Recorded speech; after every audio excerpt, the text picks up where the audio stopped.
What is up, guys? Welcome into yet another edition of the Ben Garcia Show, joined by my guy once again, Donnie Druin of Cardinals on SI. I'll let him speak in just a second, but we got a lot of things to get to on this edition. Don't forget to like, share, subscribe. Potentially, if you feel even so willing to do so, tell a friend about the Ben Garcia Show. Now joining me, he has permission to speak. I have just paid him $0 to be here. Little things, just barely sending him any positives for even being here. He just does it for the love of the game. Donnie Druin, Cardinals on SI. Brought him on a couple of weeks ago. Did an awesome job. Thought I'd give him a call back. How you doing, man? I'm good. It's always a good feeling to get that call back. It's a great feeling to want to be desired and be sought out. But no, good, man, good. So, we had media availability for rookie minicamp yesterday. That was pretty solid. And Ben, it feels like football season's not officially here, but we're getting pretty damn close. I think it feels closer than it is because of the fact that the Cardinals have had what was a tough start at first to the offseason and then just really picked up. Josh Sweat, Dalvin Tomlinson, Calais Campbell, people know the names. And then I talked to you pre-NFL draft, get an idea of like guys that we like, under the radar dudes. And it feels like you and I hit a lot of it right on the head, and the Cardinals did a lot of those good things. So I want to talk about some of those rookies. Cardinals rookie minicamp. You were there yesterday. I know there probably isn't a ton going on, but get the sights and sounds. That's what people like to hear. But this is something I didn't think I was going to talk to you about today until yesterday when I was listening in to Jonathan Gannon's press conference. And in a rookie minicamp focusing on the next era of the Arizona Cardinals show, I didn't think I'd be talking about this. I am incredibly shallow when it comes to my head coaches, or at least I was before Jonathan Gannon. For me, it was offensive guys because, when was the last time we had a defensive coach win the Super Bowl? It was Bill Belichick, I think in 2018, 2017, and he had the greatest quarterback of all time. At this point, we're still not sure who we divvy it up to. But you go back, you don't even get a defensive head coach in the Super Bowl. It's Andy Reid, Sean McVay, Nick Sirianni, Zach Taylor of the Bengals. There's not even a lot of it. So although maybe I was jumping the gun on the Arizona Cardinals need to get an offensive head coach 3 years ago when they hired Jonathan Gannon because I had my eyes set on Super Bowls, I have to remember they got to build a foundation before we even get there. But man, Donnie, every time Jonathan Gannon talks, I just feel better about him being the head coach of the Cardinals. Defensive guy. I just would be curious to see your view on it. Is Jonathan Gannon, listen, we haven't even won a playoff game yet, but I'd like to look towards the future, see around corners. I talked to you that before the show. Is he the guy that is going to give that? Is he the guy that has the best chance to take this team to the Super Bowl, to win a Super Bowl, to be a consistent playoff team? Because there's this stigma around defensive coaches, and I'm part of the stigma. Where are you on that? I think I would follow your line of thinking more closely than the other side.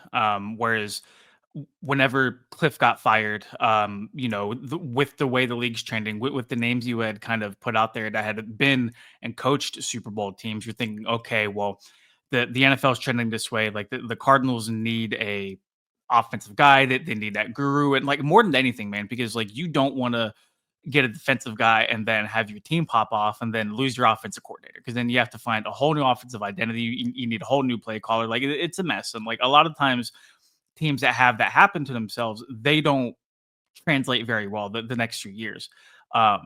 But I think you made a really good point, is that like all of that aside, offense, defensive side of the ball, whatever it is, they just needed a guy. They needed a guy to come clean the mess up that was the Arizona Cardinals post 2022. And Ben, I feel like more importantly than anything, Jonathan Gannon, he's a guy who's going to get the most out of the players.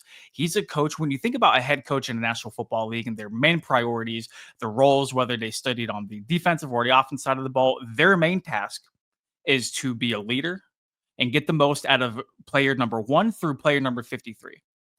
I think Jonathan Gannon has done an exceptional job of that, given the rosters he's had to deal with the last 2 years. If we're projecting towards like Super Bowls, it's extremely hard for me to say one way or another, whether or not he's the guy. I will tell you though, I don't think there's a better guy out on the market right now. And I don't think there was a better guy during the hiring process to get the Cardinals from where they were to where they're trending and where they're projecting than Jonathan Gannon. Because even being in the media room, asking him questions, having interactions with him, listening to him talk, I understand why players go to war for him. I understand why players receive the messages that he says and says, you know what? That's a guy I want to play for. That's a guy where every Sunday at 1 o'clock Arizona PM, whatever time zone the Cardinals are in that day, because shout out to Arizona and daylight savings time, for 60 minutes, I'm going to put my life on the line for this dude because I know he would do the same for me. The qualities like leadership and the ability to manage players on both like a professional and personal level, I feel like are often overlooked whenever it comes to that aspect of a job from like a fan perspective. Mhm. I think the Cardinals hit the ball out of the park with Jonathan Gannon, though. I don't think there's a better guy for this job right now than Jonathan Gannon. I cannot believe that he fell into their lap. He was the last guy hired, if I'm not mistaken, in that coaching Mhm. cycle in 2022 was when that Super Bowl was. And some of the issues I had with him was this is a defensive head coach. I'm not going to lie to you, kind of a goofy looking dude. Um, and he was the reason, or he was seen as the reason why they lost the Super Bowl because the Chiefs scored on every single drive in that second half of the Mhm. Super Bowl. So he was seen as the butt of all jokes. I wasn't high on him, but man, every time he speaks, the Cardinals have only gotten better and better. There's been a few times where I'm like, JG, lose it on the sidelines. Like, go after an official. You don't need to be Mr. Stoic always. But outside of that, if I'm naming the reasons last year why the Cardinals didn't make the playoffs, he's not on the list. I would Yep. go Kyler's inconsistency. This is in no order. Drew Petzing's play calling, the defensive line. Like, he's not on there. He gets the most out of players. And it was just an interesting thought in my head. I was like, is this the guy that's going to do it? Is this the guy that is going to make them a perennial playoff team and potential Super Bowl team one day? Super Bowl is tough, but man, what he does last year when I was at the Vikings game in Minnesota, I was watching him get 5 sacks, manufacturing pressure with Baron Browning. What the hell is that? And so yeah, he goes and gets all these guys in the draft, and I'm like, I'm really excited to see what he can do. So that's the really quick Jonathan Gannon conversation that I wanted to have because you're in every presser. I'm in some. Man, he just every answer. I'm Yeah. like, no So wonder these guys go to bat. No like wonder I these guys think the go to bat. building blocks are there for sure. If you go back to his first year in 2023, they only won 4 games, but Ben, like they really were not Oh yeah. getting the break speed off of them. Like the No. record finished with like a 4-13 like final, but like I walked away from the year and I'm like, he can coach. Like given the groceries that he had, like he cooked a pretty decent meal, all things considered. Then they had more talent through last offseason, and then the team narrowly missed the playoffs. And I think the line of thought is okay, well, if we get these guys, and these guys is in like Gannon, Nick Rallis, who if the defense performs anything close to what it should, he's gonna have a head coaching job next year. Mm. And Drew Petzing, if we can get these guys just talented players to work and cook with, they're going to be a playoff team, and it's not going to be a one and done playoff team. Like they're going to be in playoff contention every year for the next 3 to 5 years. Yeah, so let's move over to that conversation then, because you just talked about the offense. We'll get to more of the rookie stuff, but this is how it kind of stands with me is offensively, they took one offensive guy in the NFL draft. They took Hayden Connor. And I'm going to be honest with you, my reaction to it was this was, in my opinion, I love to just overthink the room, but my thought of it was I had someone text me and I thought this was funny. They said, it feels like this is the draft that Monty Ossenfort said, here, damn, leave me alone, JG. Like, and just took all defensive players. But I think simultaneously it was no. This we know how good our offensive personnel is. This is a Drew Petzing problem. You need to figure it out. You want us to spend another high pick on a wide receiver? Sure, Donnie. Could they use another guy? Fine. But you cannot simultaneously say that Kyler Murray is a top 10, top 8 quarterback, but then say, but he needs another weapon. Because come on, man. James Conner Trey McBride, and either you believe in Marvin Harrison Jr. or you don't. There's no middle ground there. And I like Michael Wilson. Do you think the pendulum should shift so far to where it's, oh, we were worried about the defense, and now it's we're worried about the offense? Yes, would another weapon help? But overall, Donnie, is this offense fine or not? And is this a Drew Petzing and Kyler Murray problem? I don't want to call it the Drew Petzing or Kyler Murray problem, but I think you hit the nail on the head previously when you talked about the reasons why the Cardinals aren't in the postseason. And, a few months ago, Drew Petzing and Kyler Murray are probably near the top of that list. No order, obviously, but I think 2025 is going to be a very big year because they're essentially running it back. They're saying, hey, you know what? We believe in you guys to figure things out. You could argue that the offensive line is maybe in a worse spot because they don't have Will Hernandez. We don't know what Jonah Williams or Kelvin Beachum, like we don't know who's going to be the right tackle starter in week 1, but like same supporting cast, same franchise left tackle, same center, like same dominant like running style that Drew Petzing wants to do. Like they're really handing the keys to Kyler and Drew this year in 2025. It's like, hey, you know what?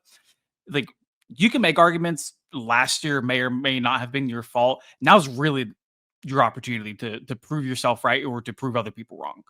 Really, because if I agree, they could have gotten another weapon that I don't want to call it a luxury pick, but like a big starting slot receiver who can take the top off the defense would have been perfect because they don't have a guy who can do that.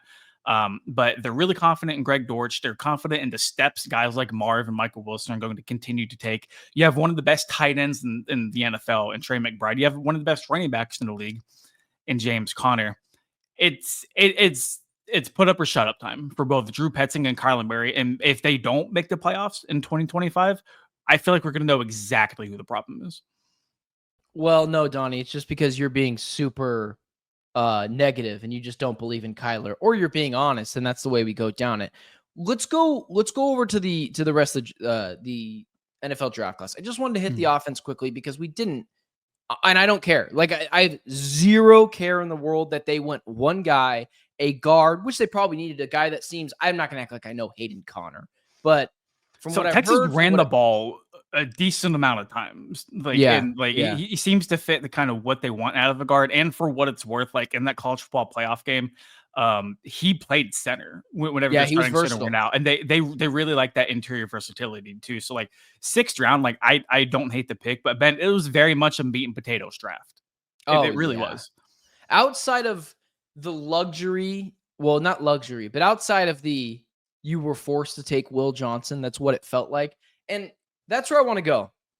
Everyone has really clinged on to Will Johnson. I was someone that advocated, like, pick this guy at 16 until the medicals came out. And I don't have the medicals in front of me. I only have what I'm reading. And I'm like, okay, maybe you don't have the luxury at this point to take that guy. Let someone else take a chance on him. But then he fell to 47. There's no way. And I trust the Cardinals medical. Like I trust the fact that they use you saw the clips from JG, or you were in the press conferences. Not only in the press conference was he like, am I missing something? Like other defensive coordinators were calling. It's like, well, if you're calling, why didn't you pick him? He didn't say that part, but that's kind of what I was taking it.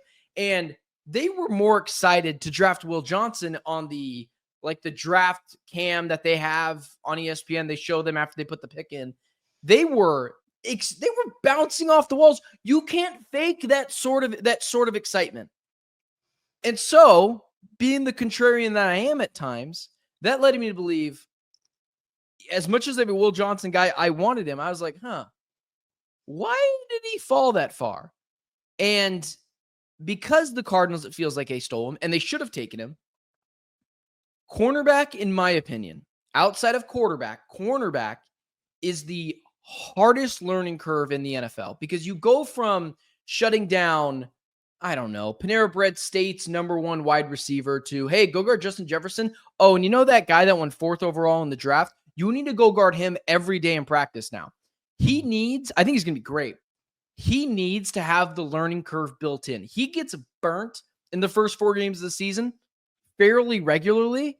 I won't think anything of it. Right now, I'll be like, it's going to take time. Like he's a rookie. You're asking him to cover Justin Jefferson, Jamar Chase. Like, yeah, it's different. Do you think we're potentially, because of he feels like he fell to the Cardinals and he stole, and that the Cardinals stole him? Do you think maybe we're setting him up for a little bit of failure early? Or do you think, no, this guy's just going to be awesome? And Ben, you're just talking. No, I think he's going to be awesome. That being said, it feels like he's got more of a hype train than Walter Nolan, their first round pick. Like it really, really does. And like the whole like jersey number 0 thing, like also like helped his cause too. I think he's gonna sell a bunch of jerseys. I'm a big fan of the number 0 on Will Johnson. Somebody on Twitter started calling him like Sub-Zero. I made like an edit of him. I thought that was sick. I thought That was phenomenal. good. I pride myself on being a creative person. Immediately, I thought of Agent Zero because of Gilbert Arenas in Arizona long time ago. And I'm like, Sub-Zero is so much better. So sick. But like getting back to the football side of it, I think it's just a matter of when we talked to Will Johnson, because you had heard so much about the medicals, like leading up to the draft, where it's like, hey, like this guy has really bad knee problems. We don't know specifically what it is about the knee that's like causing people this concern for him to drop out of the first round. But apparently, like a few insiders are like, hey, like there's like longevity concerns that like his knee will hold up over the course of like an NFL career.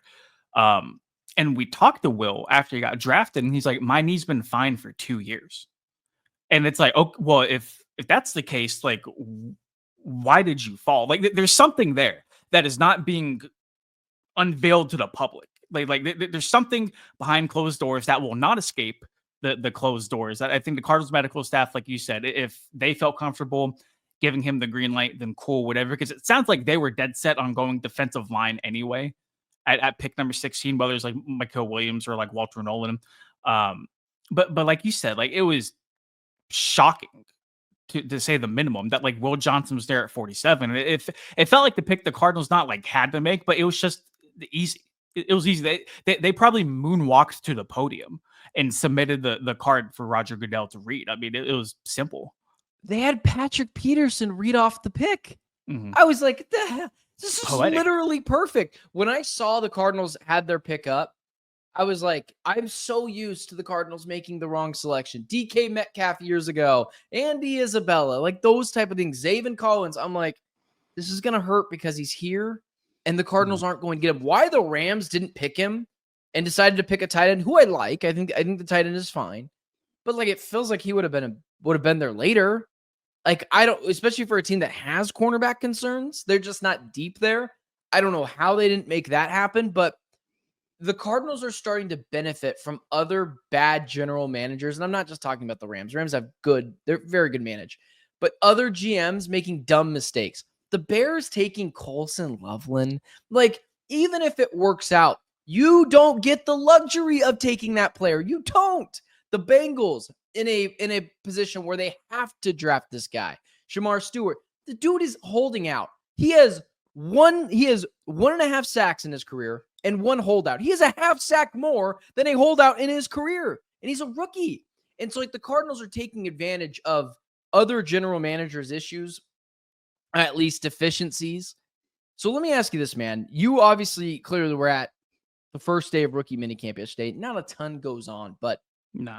It's not. It's like the first day of training camp. I was there last year. It's very, it's first day of school. People are just kind of getting back into the rhythm. This is something that might take you a second to be like, and I'll fill in the space if need be. But is there something, the talk on this, that's the one thing I love, dude, about training camp. Chatting with other media members, picking their brain, being on the inside. Like, I remember last year, me and my guy, Jody pointed it out to me. And I started really like, dude, Clayton Tune and Desmond Ridder suck. Oh my God. They're so bad at football. And it was like those, or like Darius Robinson. You and I both know how good Darius Robinson is. Everyone else is going to figure it out soon. What's going on the sidelines? What was the chatter about yesterday? Was someone's size?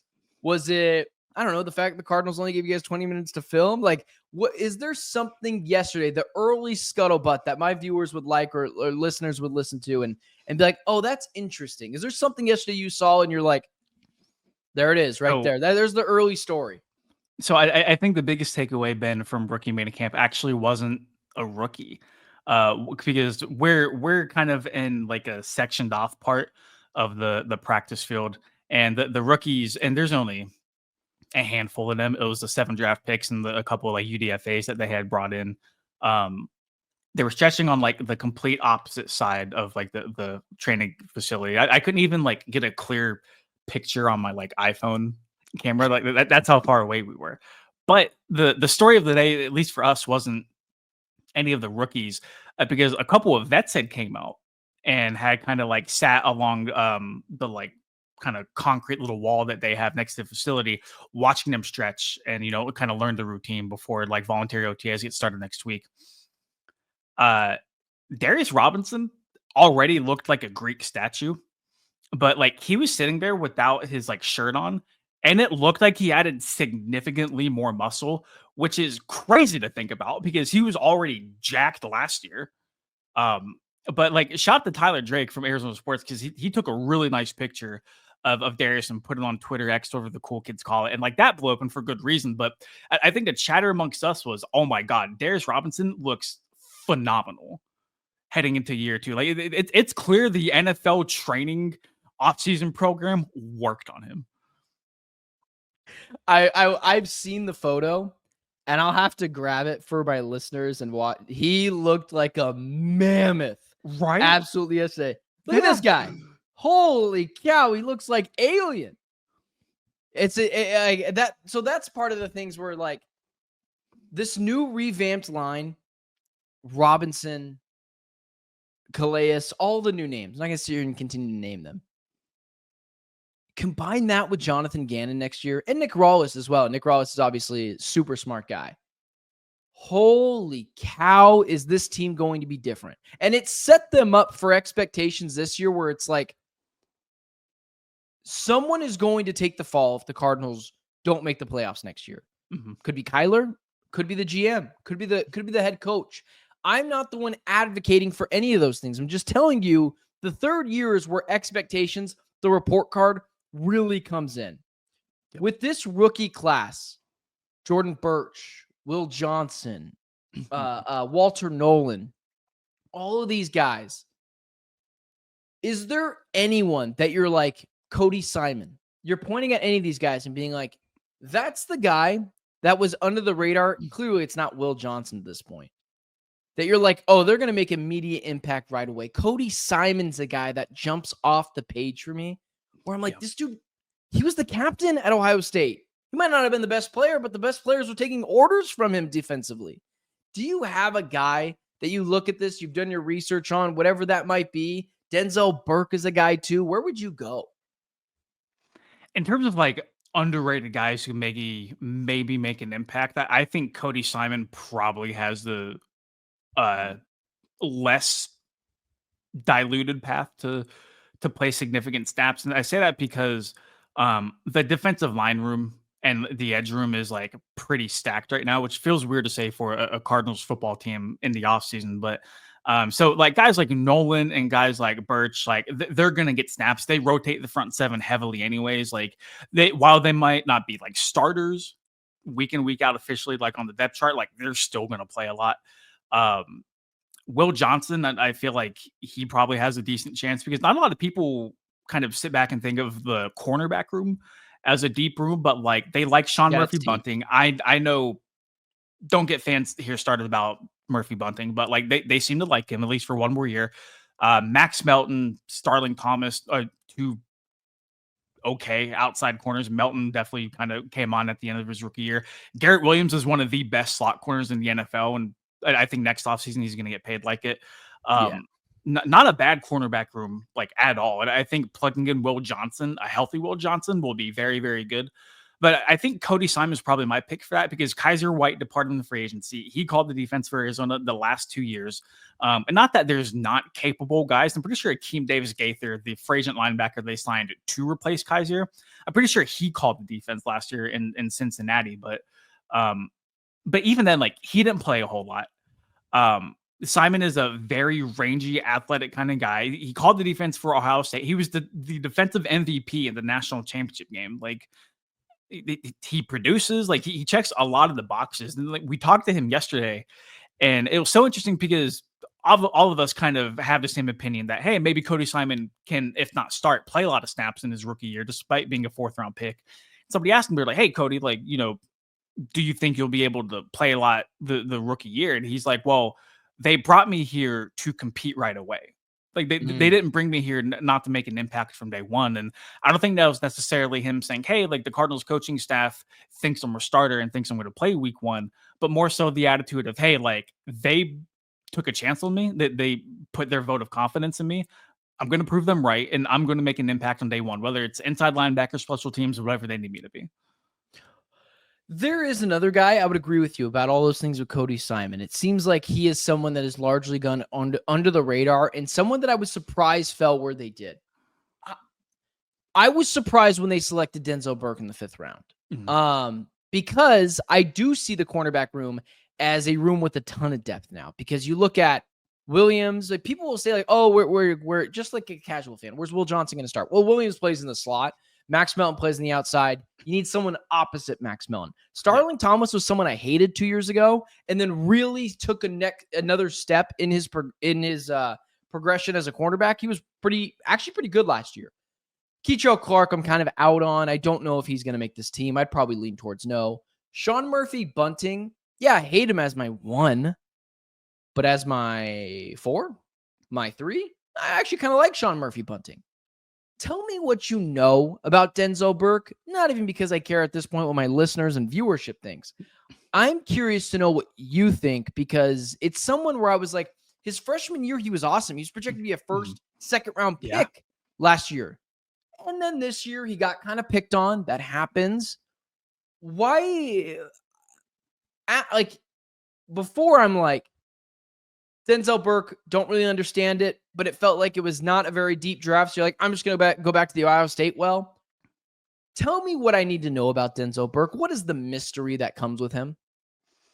Yeah, everybody likes to point to that Oregon game earlier last year where he just got torched, and like not once, not twice, but like multiple Repeatedly. times. And I think as a corner, no matter what level you play on, you're gonna have those games, man. You're going to get beat. It's the quarterback is such a hard position. You already highlighted. Besides quarterback, it is the hardest position to translate from college to pros. And I think Jonathan Gannon put it best yesterday, talking about his young corners and Will Johnson and Denzel Burke. And he said, in college, you can get beat and the quarterback's not going to see it. But in the NFL, if you find yourself 2 steps behind your receiver, the ball's coming your way. Like that's just that's how it is. That's what the NFL is, playing ball at the cornerback level. But Denzel Burke, I think the big thing with him, the calling card is played a lot of football at a high level program, played against 5 first-round picks in the receivers room every single day at practice throughout his career at Ohio State.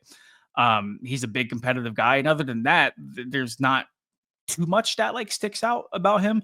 I think they really like the tools. And honestly, man, as a day 3 pick, I don't hate it. I was surprised, being very honest with you, because like you had alluded to, I thought cornerback was kind of, especially after Will Johnson, was okay. Like we can probably focus somewhere else. But for the potential that they got, the caliber of corner that Denzel Burke had previously shown, I don't hate the pick, but there's just tools and potential. And that's kind of what you're banking on with those day 3 picks to eventually turn into something else. Whether or not he'll get there, I have no clue, no idea. But the seed's there for him to sprout into something. And then lastly, this is again just the disgusting stuff that I'm really into, because not that I really cared who the Cardinals pick with their 7th round guy. And honestly, I'm not so sure anyone knows anything about this dude. I understand with Burke, like anyone in day 3 who's obviously not a lineman, defensive or offensive lineman, you're playing special teams. So you better be able to get down the field, make a tackle, stay in your lanes, all that good stuff.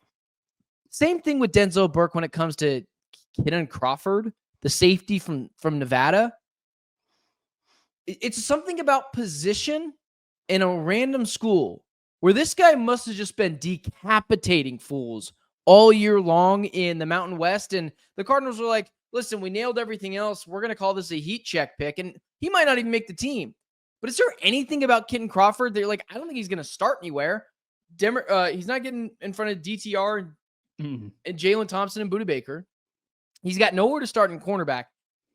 I thought at that point, like, just take a wide receiver, like, just take anyone, another lineman. I care. Why? Why Kitan Crawford? Is it just a heat check pick, or do you not even know? Are we just gonna move So on in just a second here? no, so I wouldn't call it a heat check pick. And like to your point, there were a lot of people that had one of them to take a receiver there in the 7th round. But at that point, man, like you had already taken a guy like Xavier Weaver last year. True. So like Yeah. if you're gonna UDFA. reach Noel at that point, like we have McDonald's at home, like, there's no point. There's no point to do that. Kitan Keat, I don't know exactly how to say his first name yet. One big thing with him, special teams. Okay. Like he's a very, I think he's a track star, in either like high school or college, but like extremely fast. Extremely fast. Will have to kind of cut his teeth on his team playing special teams. Yeah, he's not going to get in front of Rabbit or Budda or like Jalen Thompson, but the dude can fly and he loves playing special teams. And the Cardinals need a special teams ace gunner like that. And I think he has not a pretty good chance, but I think obviously if he's going to make the team, it's going to come on special teams. And I think if there's a role for him on the football team, it's exactly that. And I think he could excel in it. So he's a safety, and he ran a 4.41. I have to say safety because 4.41 is not blazing speed. For a safety, that's pretty damn fast. He was third among safeties in the 40-yard dash time, second in the vertical jump, third in broad jump. Okay, I should have done my research before we did this. The Cardinals love physical freaking beasts and specimens, and guys that are a little insane. And if you love playing special teams, you're a crackhead. Like, you're just being honest with you. Your head's got to be on a swivel. You get rocked at any moment. So that makes a lot more sense now. He could be the next Justin Bethel of this team, where he's literally going to the Pro Bowl because he's really good at special teams. Yeah. 40's time was the second fastest in school's history at the combine. Okay. That answers my question. The Cardinals said physical freak. Sure. Why not use another safety? Likes to play special teams. We like people who like to play special teams. That is a dime a dozen. So that makes a lot more sense then with Kitan Crawford. And that's why I should have done a little bit more research before I just hopped on here. Also, Jalen Thompson might not be on this football team after this upcoming season too. Oh, after. Okay. Yeah, after. Okay. No. I'm not one of those people who say cut Jalen Thompson. That makes no sense to me. I was. Really? I thought they were going to cut him pre free agency because he had DTR. He kind of made a decent amount of money. He's not making an absurd amount of money. You can pay him if you want to, but you did just pay Budda and James. I thought they didn't do the incredibly splashy things in free agency. They kept him. And I don't think he sucks. I think he's very good. I just thought money-wise, it made sense to cut him. But I thought maybe you were alluding to he wasn't going to make this team. And I'm like, there's no way. No, he's going to make the team. I think projecting into like next offseason, I don't think he's going to resign he's not here. Yeah. He's Jalen Thompson. Here's not a trivia fact for you, but he is the greatest supplemental draft pick of all time. I'd have to do wasn't Terrell Pryor. He's the only other one that comes to mind, but Jalen Thompson. Look up notable supplemental draft players. He's the greatest supplemental draft player of all time. It's actually insane. The amount of players who, like, there's not many players that get drafted. Josh Gordon was a supplemental draft pick. Josh Gordon was out of the league in 3 years because he couldn't stop smoking weed. So he's not qualified. Josh Gordon had 2 good seasons. Jalen Thompson's been in the league for 7 years now, and he's been pretty damn good. He's the greatest. That's fair. He's the greatest supplemental draft player of all time. Terrell Pryor had a 1,000-yard season. I think Josh Gordon had 2. Like, it's not better than the consistency that is Jalen Thompson. And he did it at his position. You didn't have to smoke weed and get kicked out of the league or.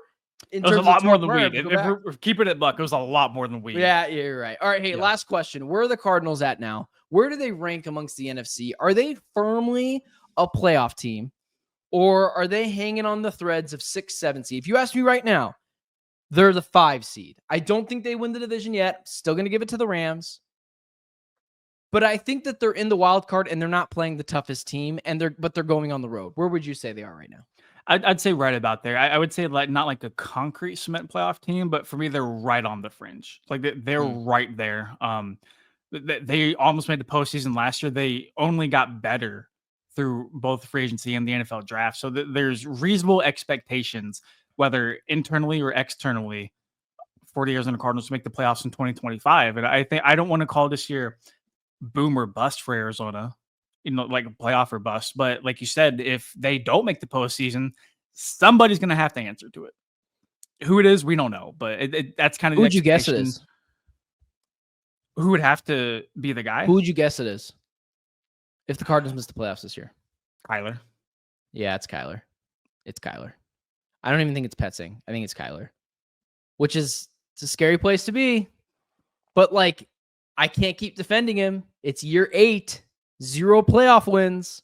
Like at some point, you can't need everything around you to succeed because then you become Brock Purdy, Jalen Hurts, where yeah, you can win, but you've got enough around you. So I'm with you, and I want him to succeed. Our lives get better if they succeed. People like paint me as anti-Kyler. I'm like, do you understand?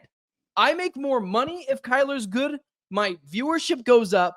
My whole life gets better. Why the hell would I root against Kyler Murray? So it's just nonsense. But I'm with you, and which is going to suck because they're not going to go 4-13.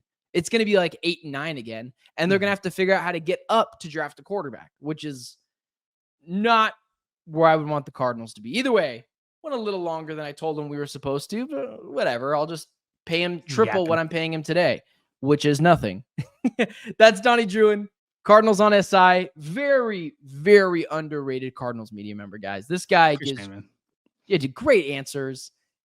I love your work at Cardinals on SI. He sends out his little goons now to go do the grunt work. He's too good. He's too good to go to Suns games now. He just does only Cardinals, bro. Yeah, I'm so exhausted, man. He's Donnie Druin, Cardinals on SI. It's been the Ben Garcia Show. Don't forget to like, share, subscribe, potentially even tell a friend. Follow me on all social media platforms at Ben Garcia Show. What is your at? At Donnie Druin. At Donnie. Is it at Donnie Druin? First name, last name. Shout out to Alex Clancy. Well, at least, oh man, I like Alex, but sometimes his takes get a little too even spicy for my liking. That's Donnie Druin. I'm Benjamin Garcia. It's been the Ben Garcia Show. I'll talk to you guys on Monday.